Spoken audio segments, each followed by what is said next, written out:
Hi everyone, thank you for tuning in. My name is Diane Basemera from Coldwell Banker, and I'm here with Harriet Diamond, my business partner. The theme for this month is health and wellness. We reached out to different experts in the community. We thought that it would be great to have a conversation with them and talk about health and wellness in the Black community, in our local community. And today we have Dr. Nnah. Thank you. You are welcome.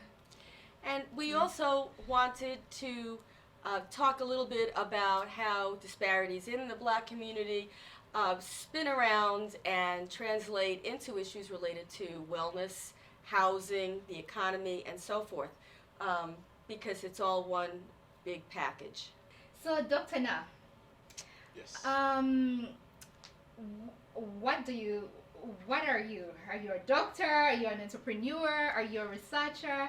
Tell us about you, why you do it, what inspired you.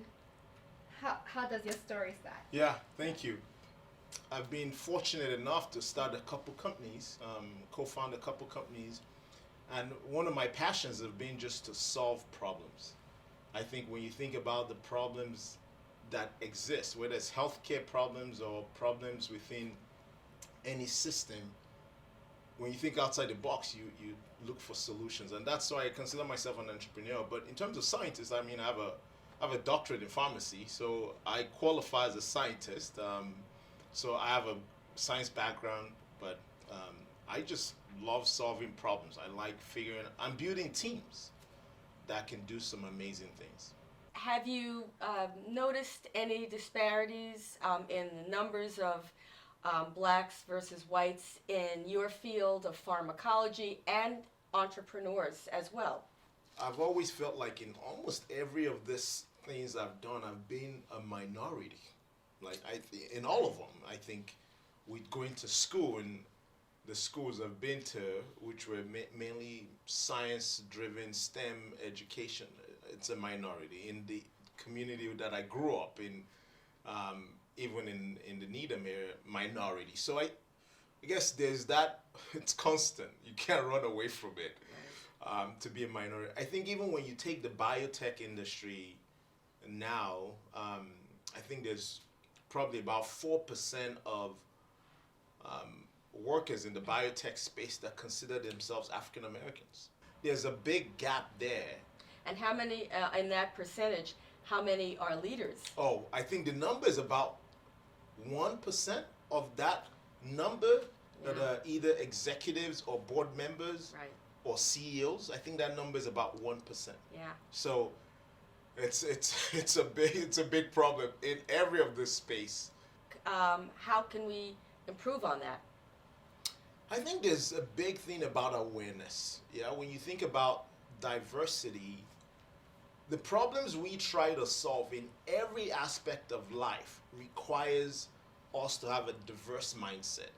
Awareness is one, and then I think just helping people see that they can thrive in some of these areas. Not a lot of people see people like me in some of these positions, right? Or in the science space, or physicians, doctors, any of this. So modeling these folks and having the right role model is not something that we always see. We see a lot of football players and basketball players and people who are very successful. So most of us, or most of the people that look like me, young kids, they want to be superstars, movie stars, basketball players, because that's what success means to them. Right.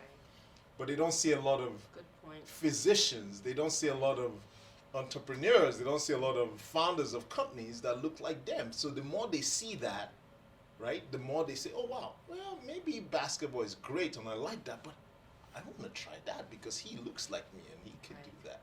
How comfortable are you in your home community? What do you love about your community, and how comfortable are you living there? I am comfortable. I think the question is you have to understand who you are and your worth, right? I think regardless of what society tells you, you need to understand who you are. And I think that's maybe driven by how you're raised, and maybe people who have told you constantly, reinforcing your value. So again, I want to take you back a little bit. You said you solved problems. What problems are you so? What's the latest problem you solved? Yeah, my right latest now? problem. So Yeah. so my latest problem is one that's affected a lot of people. So about 40% of the deaths from COVID were diabetes related. And so that's the problem I've chosen to kind of address. Well, thank you. Thank you so so much.